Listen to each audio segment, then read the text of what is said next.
Good evening. This is John Bushka. I want to talk about two more short books, including the second DATD book and another book that was not ever, never went POD. And I'll start with just the picture for that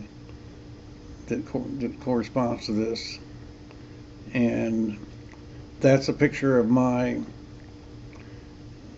um, giving a talk at the Dakota Unitarian Fellowship in February of 2002 in Roseville, Minnesota. That was after 9/11, and I talked about the significance of 9/11 and the threat to individual liberties at that meeting. I gave a 38-minute sermon, a little bit too long, but um,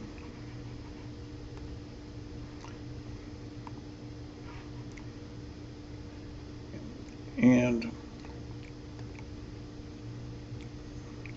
unfortunately one of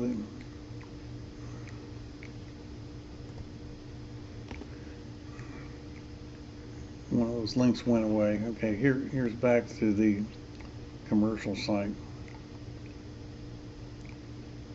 What I want to talk about first is this little booklet, Our Fundamental Rights, um, which I wrote in the latter part of 1998, about the time I started working on the COPA law, which I've talked about other places.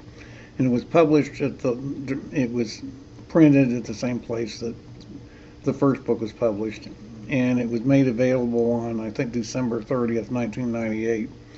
Um, it it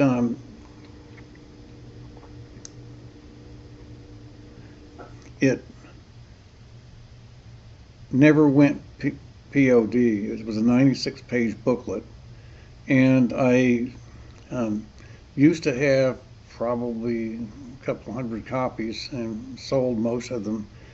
Um, when I moved, something happened to it. I had about 15 copies left, and something happened to them. It's still on Amazon. There's some used copies on Amazon.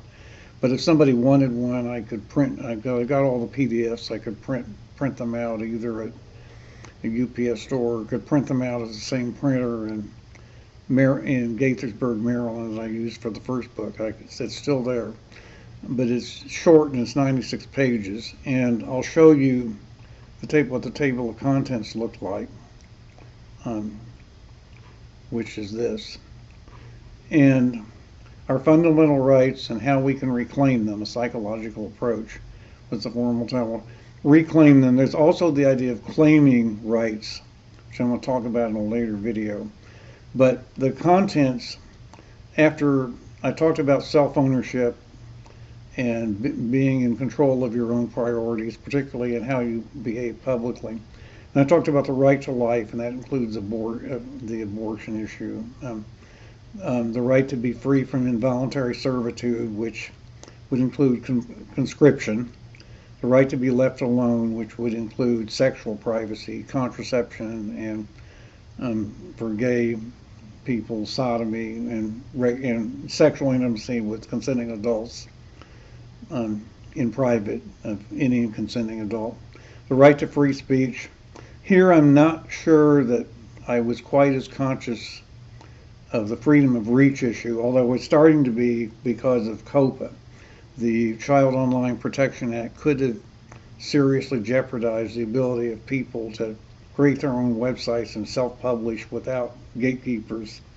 And so that was becoming part of free speech, but whether it really is guaranteed by the First Amendment is a good question, although the final opinion in 2007 and the final COPA trials I actually went to one day of in Philadelphia, the judge seemed to imply that he thought it was, this idea of freedom of reach, that what you publish online anyone can find in the world unless there's a restriction, unless it's blocked someplace.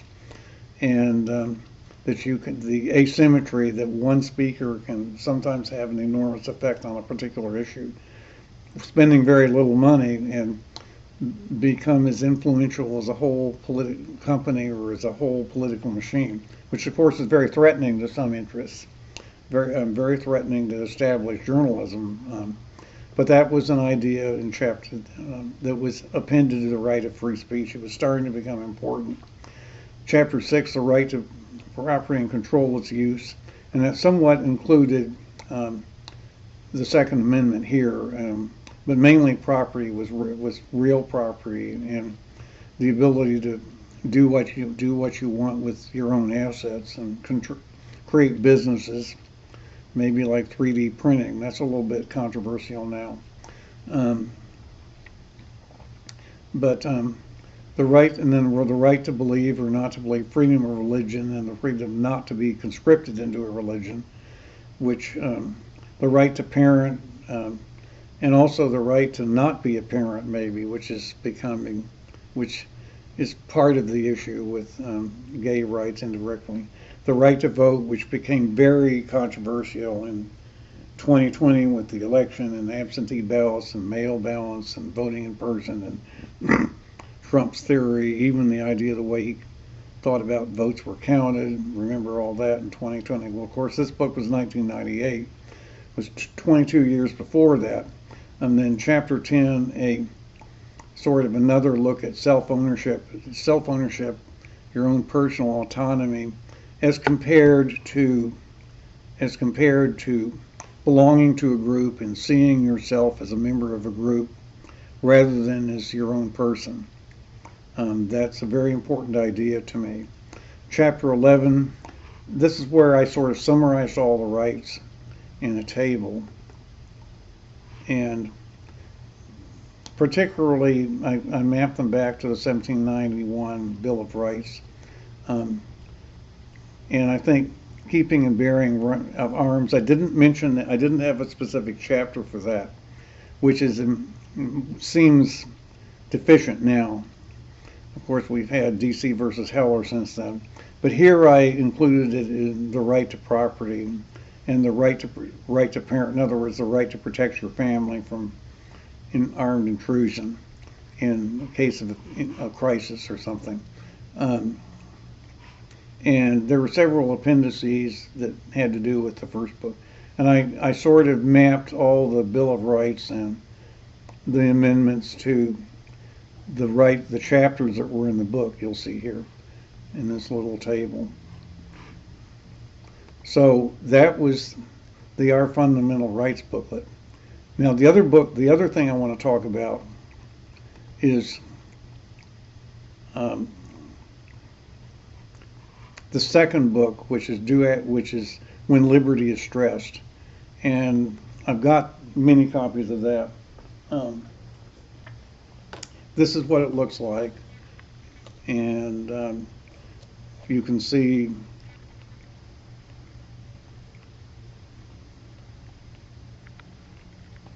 the contents, and of course the contents are online. But I'm going to go over just a little bit of that.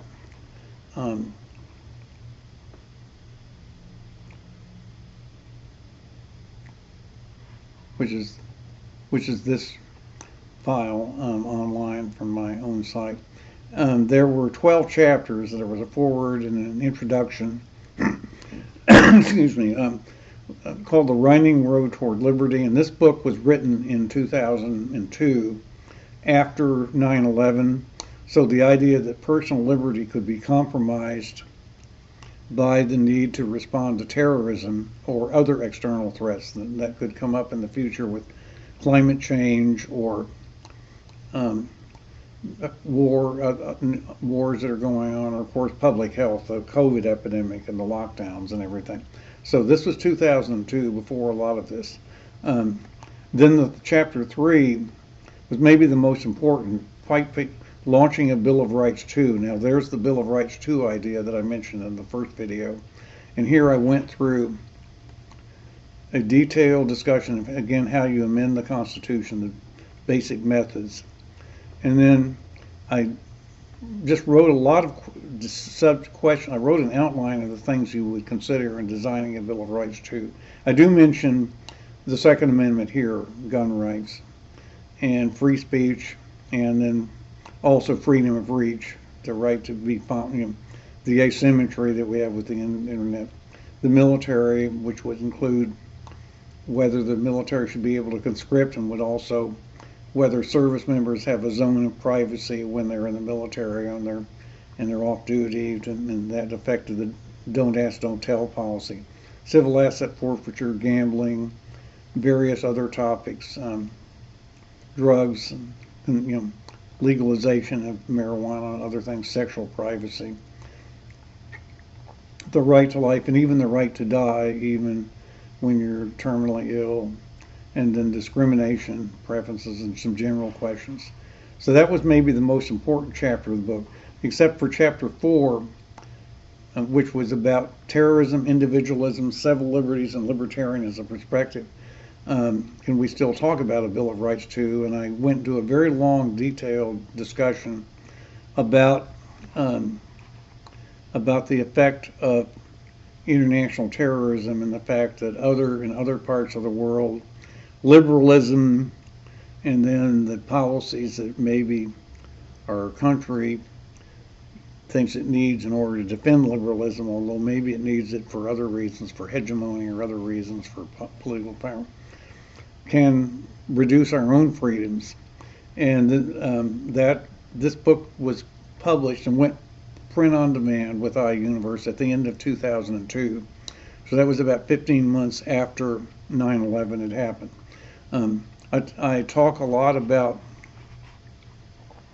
various aspects of the terrorist threat. Even the possibility of nuclear terrorism is discussed. At one point, that essay was online for most of 2002, and in early April, might have been April Fool's Day, it was hacked, and the passage that was hacked was the passage that was talking about suitcase nukes and small nuclear weapons. That was very odd. And the stuff that was put on it, that overlaid it, was junk, but it seemed to refer to some places in northwestern Russia and Finland. There were some names of places that was very odd, as if there was something going on in northwest Russia. Maybe there is.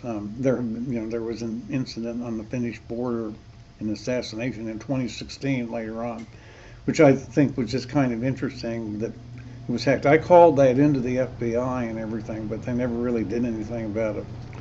I showed them the hacked content and everything. Then chapter 5, just some other topics with respect to individual liberty. Can don't ask, don't tell ever really be constitutional? Something happened when converting this over to this new site that some of the special characters didn't work. I don't know, so it looks kind of odd. Then I talked about the debate about national service and the draft. There was a lot of talk about resuming the draft after 9/11. And in fact, Charles Moscos, who had been one of the designers of Don't Ask, Don't Tell in the 90s, actually emailed me that gays ought to get behind conscription so that Don't Ask, Don't Tell would be lifted. He actually emailed me that in November of 2001. People were calling for resuming the draft, and they were calling for national service. That kind of died down in 2002 gradually. Then a temperate view of gay conservatism, the whole idea of family values, and the whole idea that inherited from the past that were gays getting out of, by not having children, getting out of taking responsibilities that straight people have. Well, a lot of times I wound up taking care of my mother. We wind up with taking care of other family members anyway. And it used to be that, there's a theory that one of the reasons homosexuality, especially in men, exists is to provide more males to help take care of the family in other areas besides reproduction. That's been a pretty well interesting debate on the biology of homosexuality. And then chapter 8 was narcissism, affiliation, and polarity. And the polarity here refers to the polarity theory of Paul Rosenfels that I've talked about in other videos, that excuse me, that has some connection today, ironically, to the debate about gender identity, because polarity is a kind of form of gender identity, except that it was supposed to be personal, and not be used. It had nothing to do with politics then. It was supposed to be for your own personal growth. But I'd also talk about the way people form relationships. That it may not be too healthy if people just look for people that they're superficially attracted to. If everyone did that and the world scaled that way, a lot of people would be left behind and our society would become even more polarized, which may be one of the things that's happening. Then the information technology job market was starting to change and deteriorate, the mainframe market.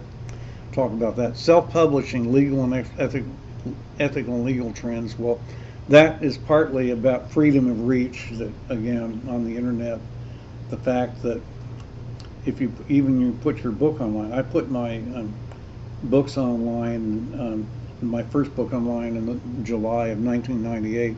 So, and more people did find it, even if they didn't pay for it. More people did find it, which may help spread my ideas, although it kind of undermines selling the book maybe. And that's become controversial because it kind of competes, it kind of lowballs professional journalism and reporting and so forth. So that's created some tension. And then I talk about the Child Online Protection Act of 1998. I talked about in a previous video that was settled in 2007. And then there's an appendix where I was a litigant with COPA. And this is, I had an affidavit that I submitted as part of the Electronic Frontier Foundation. Now, there's also another video in March of this year about how you would rewrite this book, or how you would update the Bill of Rights to issue, what you would have to go through to do that, given all the things that have happened, including the pandemic, of course, the lockdown issue, and then new war threats, military threats, what's going on in the Ukraine, what's going on in the Middle East right now, and also AI, well, maybe AI, and maybe climate change, particularly how it might affect individual lifestyle, particularly people who lone wolves like me. What is it okay to be a lone wolf, for example? Is that going to change? And rather than just print our fundamental rights again and try to keep selling it, or what we really need is an updated book and I need to get other people to help do this and take into consideration all these other issues that have come up since then, the pandemic being one of the most important. Now, and I will be doing that. I will be presenting a couple more videos of an online outline of fundamental rights as I see it. I think I presented that in 2020, but I'm going to redo that. And then I'm going to have another video after that about how we claim our rights when there are external problems thrown at us, like the pandemic or public health or war or climate or natural disasters, or the whole issue of family structures, gender, all these things. So I do thank you for listening, and we'll see you in the next video.